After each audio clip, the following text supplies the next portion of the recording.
stories.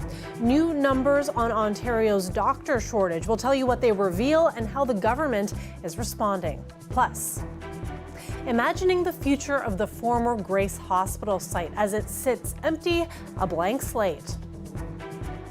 And Black Friday in Windsor, a look at how a local business is competing to stand out. Let's begin tonight with new leaked data showing the number of people in our city and across Ontario who don't have a family doctor. But the Progressive Conservatives say the stats don't paint a full picture. The CBC's Jason Vio explains. Some of us may not have or be able to find a family doctor. In Windsor, that affects more than 28,000 people. Across Ontario, that number is 4.1 million. All of that data has been released by the Ontario Liberals, who say it was leaked to them and comes from the Ministry of Health. But the government, which isn't confirming the source of the data, is disputing how the Liberals are using it. They say it's incomplete. And Windsor-Tecumseh PC MPP Andrew Dowie says the stats only show the number of family doctors when there are other ways to receive primary care. The great people at the Community Health Centre, Nancy Brockenshire and her team, the various nurse practitioners who lead clinics. And actually, the last time I went to a clinic, I was seen by a nurse practitioner. This fallacy that primary care is solely the responsibility and the domain of a family doctor, as is being said by the Liberals, is just preposterous. It's not the way we need to go. I also spoke with Ontario Liberals health critic. MPP Adil Shamji is also a family physician and ER doctor. He says people should be alarmed by these numbers. We don't have enough doctors. We don't have enough patients signed up with their own doctors, and we don't have enough doctors in the right place in the province. I must admit, this data does not include publicly funded nurse practitioners. But in the province of Ontario, there are only 25 nurse practitioner-led clinics. That's not going to make a huge dent in these numbers. Ontario Liberals created nurse practitioner-led clinics. The data also shows hundreds of family doctors in the province are over the age of 60, and the Liberals say that means more than 3 million Ontarians are at risk of losing their family physician if those doctors retire. But the PCs say when the Liberals were in power, they slashed 50 medical residency seats, reducing the number of overall doctors. Today, the province points to adding more undergrad medical seats over the last few years and planning for a new medical school in Vaughan. Jason Vio, CBC News, Windsor. What's the future of the former Grace Hospital site? The large parcel of land at University Avenue West and Crawford Avenue is prime for development after previous building plans fell apart. Dole Molnar looks at what could go there now. If you're a developer, the city wants to hear what you might want to build on the Grace Hospital site. With the previous proposal a thing of the past, the site is literally a blank canvas. And we're really busy with a lot of other projects at this time. Peter Valente originally proposed a project for the vacant land where Grace Hospital once stood, and depending on what the city is looking for, he may be interested in developing something similar to what they proposed last time. We had a joint proposal with a local pharmacist, and he had a doctor team, and we were supposed to do an urgent care center along with some retirement home, seniors apartments, and we also had a letter of support from St. Clair College to do a student residence on the site. Is that something you would be looking to do this time around? I think that would be a good use for the property. Crawford Avenue residents like Kurt Durance and Micah Harris also have ideas. More subsidized housing, maybe. What else? Yeah, subsidized housings and maybe like stuff like for the youth to do, like maybe like a gaming activity or like something for entertainment. But Mayor Drew Dilkins believes a large-scale development is the most likely scenario. He isn't sure how affordable a housing development would be. We would love for everyone to have affordable housing, but with the price of real estate, the price of building materials, the interest rates that are in place today, the labor costs, there is very little that's affordable in the market. Matthew Johnson, the Executive Director of Economic Development, says expressions of interest will be going out soon for the Grace site. And so as respondents respond to the EOI, we'll take their submissions back to the city to review and then present back to council for direction. Earlier this week, the city announced it came to an agreement with Fairmont Properties over their lawsuit against the city for pulling the plug on their proposal. Their proposal included a mixed-use residential and commercial development. In a statement to CBC News today, they made it clear they will not be giving it another shot. Randy Ruttenberg with Fairmount Properties says Fairmount Properties will not be submitting any future plans for the Grace Hospital site. Dale Molnar, CBC News, Windsor. A worker has been injured at the site of the Nextstar energy battery plant. The Ontario Labour Ministry is investigating what exactly happened. According to the ministry, a steel beam fell on the foot of a worker and the injury is non-critical. The department has not issued any orders or requirements to Nextstar Energy. However, the ministry's investigation is ongoing.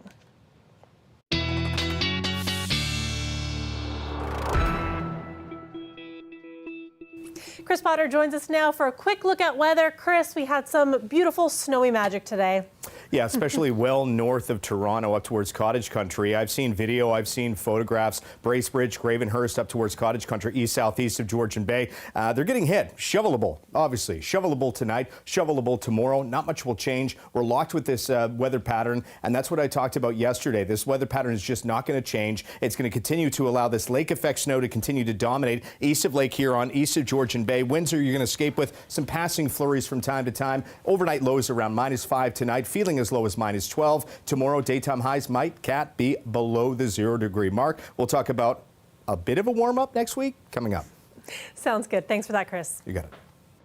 Retailers took a deep breath today, hoping and bracing for crowds of Black Friday shoppers to jumpstart holiday sales. I plan to go to Coach to get the slippers, and there were the traditional pre-dawn openings. This one was in the aptly named city of Commerce, California. In Canada, analysts suspect the coming GST holiday might delay some Christmas spending, and many so-called Black Friday sales started earlier.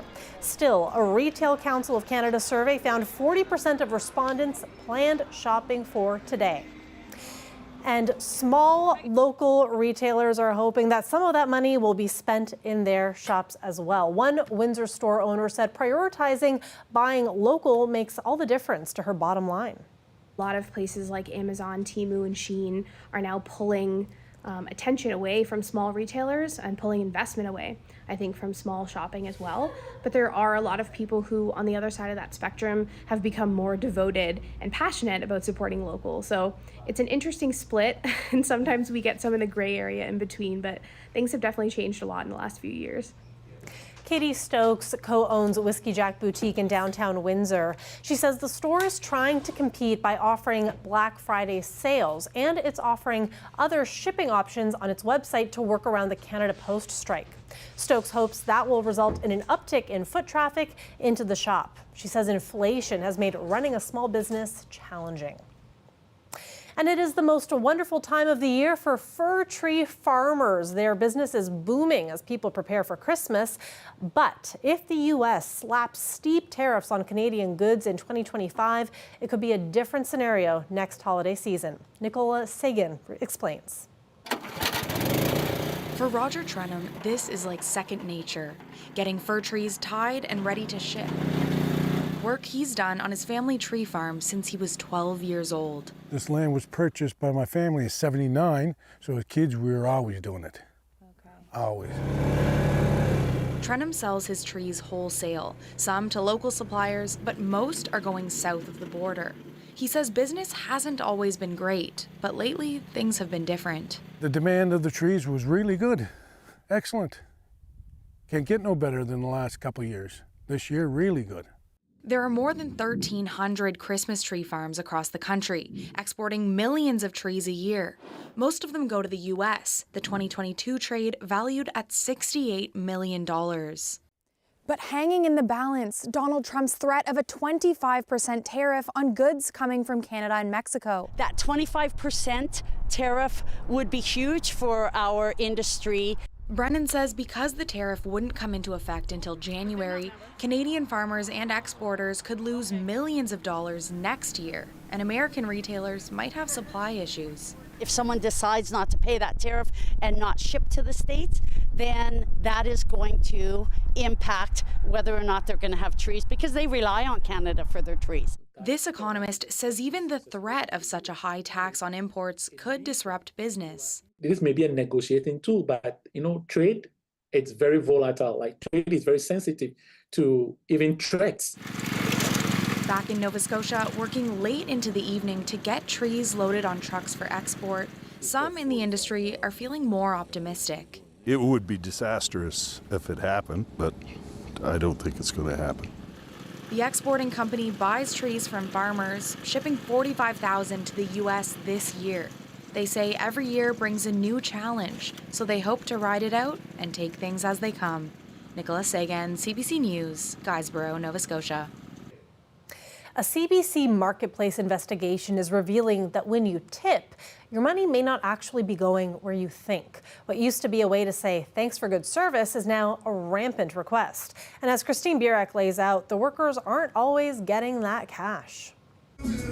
Here's a tip. A recent survey found 77% of Canadians don't like these tip prompts.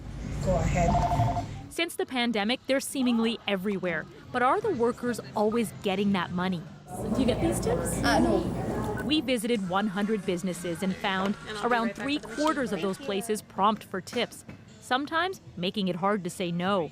At several sit-down restaurants, prompts start at 18%. Even after a windshield wiper change, we're asked for a tip. A lot of people are taken aback by the whole tip concept. Tips pop up online, self-serve kiosks, and at many fast food places. Do you get this tip? Most workers say they do, but not all. If I leave a tip, do you get this tip? You don't get it. Oh, do you know who gets it? I think the owner. Often called tip theft, it's illegal in several provinces, including Ontario. Still, workers there have filed nearly 800 tip theft claims this year alone. But in the territories and certain provinces, there are no tip protection laws. Advocates in Nova Scotia estimate some workers are losing thousands of dollars a year. We put out a survey of workers last year, and about 73% wrote back and said that they had some experience with tip theft. If you know that the server isn't getting it, then pushing back isn't a problem. This food and tip researcher says he asks servers if they get their tips, insisting employees and customers need more transparency. And he points out many of those prompts also have us tipping on tax, and we're accepting it. It's uncomfortable. And what do we do in uncomfortable situations? We try and get out of them as quickly as we can. So let's just push the button, give it back, and then get out of here. Tipping isn't a social norm in other parts of the world. While living wages and tip theft laws could help workers, experts say until customers hit their tipping point, tip prompts will continue creeping higher and into more businesses. Christine Burek, CBC News, Toronto.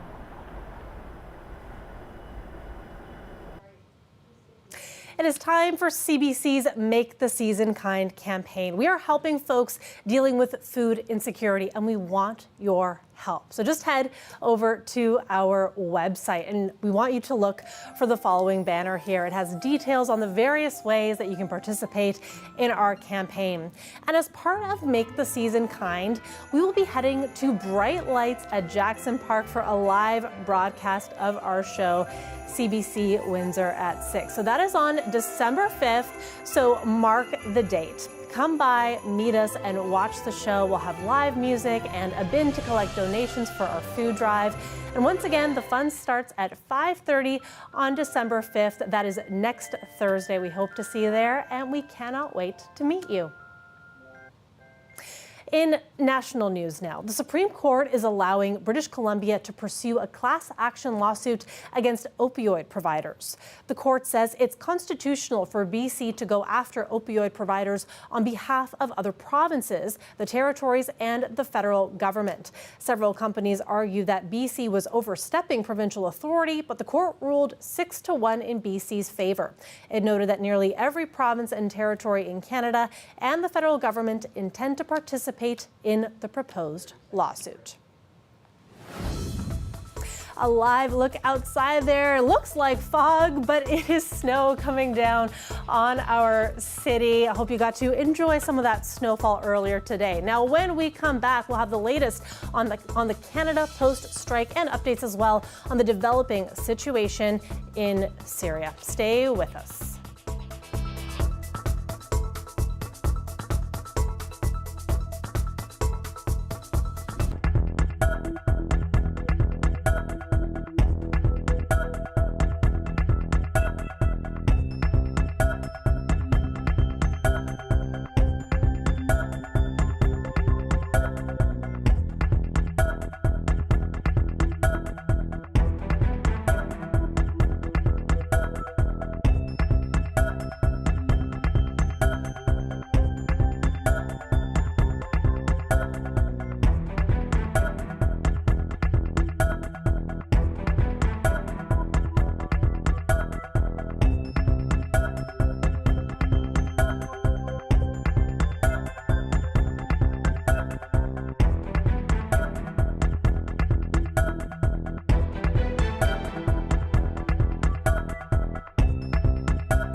Welcome back. The strike at Canada Post is entering its third week, and with no end in sight, it's starting to hit striking workers hard. Kimberly Molina has the story of one employee who's struggling to pay for his cancer treatments after the Crown Corporation cut his benefits. It's very expensive, and this is a very hard situation for us right now. Manon Gignac's husband, Marc Caron, has been battling cancer for the past 2 years. In May, they found out it had spread. Gignac says now, since the strike, they're paying some $15,000 a week for his medication and treatments. Helpless. I'm very shocked about that. Very emotional, because we think that it's unacceptable to be in this situation. 3 days before the strike, Canada Post warned employees that benefits would be cut if they walked off the job. Both sides, Canada Post and the Canadian Union of Postal Workers, said they'd provided different options to have benefits continue, but each side refused. And for us we want to get back to the bargaining table once a special mediator calls us and we're able to work to negotiate collective agreements to get benefits back in place. But I feel in the meantime, Canada Post has the ability to reinstate benefits, right now, because like I said before, they didn't do this on every round of bargaining before. And for workers who are in a dire strait with terminal illnesses, this is unconscionable, the actions of Canada Post. And while a labor law professor at the University of Ottawa says it is within Canada Post's right to terminate the benefits while employees are on strike, it's also a question of optics. For the public, it's a corporate image here of how we show empathy for those who actually are on strike or at the limit of their capacities to function in our society, especially when it's a very severe illness such as cancer. As for Gignac, she says it's marred their family's time together. We wish we had time just for being with the family and not worry about money. Kimberly Molina, CBC News, Ottawa. In the Middle East, Syrian insurgents have entered Aleppo, the country's second largest city. This comes 2 days after they launched their biggest offensive against Bashar al-Assad's government since 2016. Syrian rebels drove military vehicles in and around Aleppo today amid intense fighting with government troops. Those troops say they have now regained ground in several towns in 2 provinces. Syrian and Russian planes reportedly carried out more than 20 airstrikes on the Aleppo region today. Observers believe insurgents launched this attack this week because Iran-backed groups loyal to al-Assad have been preoccupied with fighting in Lebanon and Gaza. More than 500,000 people have been killed in the civil war that broke when the Syrian government cracked down on pro-democracy protests in 2011. Assad has kept a fragile grip on power since then, with support from Russia and Iran. British lawmakers have approved in principle a bill allowing assisted dying in England and Wales. Under the terms of the bill, mentally competent adults who have 6 months or less to live could choose to end their lives with medical help. The vote followed 5 hours of intense debate. People in favor of assisted death gathered outside Parliament in London and celebrated when the 330 to 275 vote result was announced. Total and utter relief. Relief that there are so many people out there that have a hope that they may not have to suffer the way that so many loved ones have suffered in the past.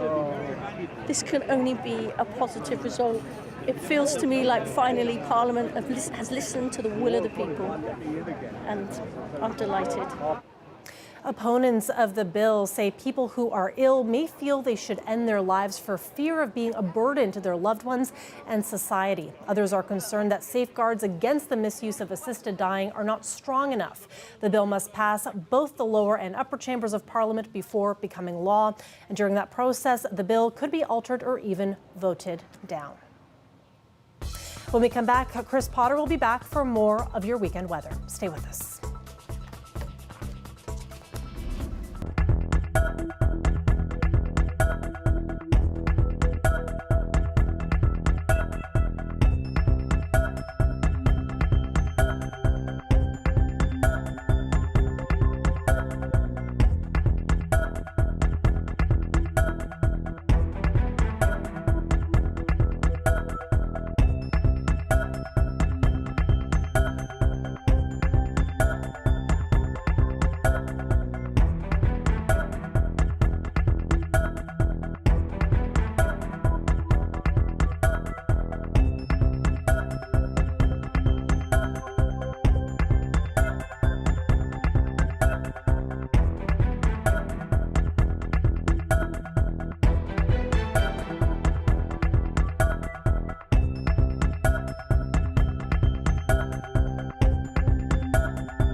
Chris Potter is back now for a look at weather. Chris, my day started beautifully. I got to sit by the window with my son and we watched the snowfall. It was magical. It was really, really nice. Yeah, little bursts of flurries, Kat, from time to time in the Windsor area. Not targeted by accumulating snow. That's going to be confined towards the Lake Huron shoreline as well as the eastern shoreline of Georgian Bay. But for those who have been craving snow, maybe you like to ski, maybe you like to make a travel up towards the Blue Mountains. It does look like snowfall is in the forecast for those areas. And this is going to be universal for tonight, tomorrow, into Sunday, and even Monday. And then as we get into Tuesday, the lake effect snow diminishes, but then a system moves in, giving more widespread snowfall, but it won't be intense. It's going to be light, but it will be more widespread. There's still snow squall warnings posted well to the north off of Lake Huron and Georgian Bay, and eventually some of that snow squall activity potentially will move in south of Lake Huron in towards London as we get in through the day on Sunday, and especially Sunday night and into Monday. But once again, it does not look like Windsor will be targeted. Maybe light dusting tonight and tomorrow as little pulses of flurries move on through. Temperatures today peaked just above the 0-degree mark in most areas, anywhere from 0 to 4 across the board. Currently, temperatures are just below the 0-degree mark, -3 right now in Windsor, -2 in Sarnia, -3 as well in Kitchener. And with the winds, it feels as low as -6 to -8. There's still significant lake effect snow continuing to churn off of Lake Huron and Georgian Bay, especially off of Georgian Bay in the vicinity of Bracebridge, Gravenhurst. That's going to be an area where they continue to have to dig out of more than 50, maybe even more than 75 centimeters of snow before this activity starts to wind down Sunday night and into Monday. So in terms of the forecast, we'll start off with what to look for. Pulses of flurries for the evening. Through the overnight, we're still going to see a couple of passing flurries from time to time. The lake effect snow starts to ease a little bit through the overnight off of Lake Huron. It regenerates as we get into the afternoon and evening tomorrow. But once again, that's going to be well north of the Windsor area. You escape with a lot of cloud, limited sunny breaks, and a couple of passing flurries from time to time. As we step forward through Saturday night and into Sunday, we start to get a little bit brighter. I'm not anticipating full sunshine, but at least we'll get back into a mix of sun and cloud.